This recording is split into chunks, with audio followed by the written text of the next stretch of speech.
नमस्कार, आपण पाहत आहात लोकहित लाईव्ह न्यूज चॅनल, आवाज सर्वसामान्य जनतेचा. स्वातंत्र्य दिनाचे औचित्य साधून रक्तदान शिबिर संपन्न.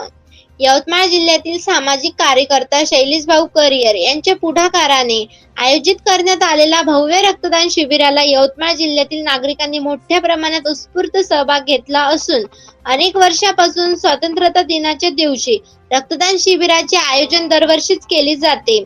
दंदादी फाउंडेशनचे जिल्हा अध्यक्ष संदीप भाऊ शिंदे यांच्या मार्गदर्शनात समस्त नागरिकांना रक्तदान शिबिराची माहिती दिली असून या रक्तदान शिबिरात अध्यक्ष निस्वार्थी सेवा फाउंडेशन संकेत भाऊ लांबट, महिला जिल्हा अध्यक्ष चेतनाताई राऊत तसेच डॉक्टर अंजली गवारले यांच्या सहकार्याने हे रक्तदान शिबिर सामाजिक बांधिलकीची जाणीव करून देणारा ठरलाय. शिवशक्ती लोन SBI यवतमाळ या ठिकाणी हा कार्यक्रम पार पडला. यवतमाळ जिल्हा प्रतिनिधी हर्षनंदा वाकोडे.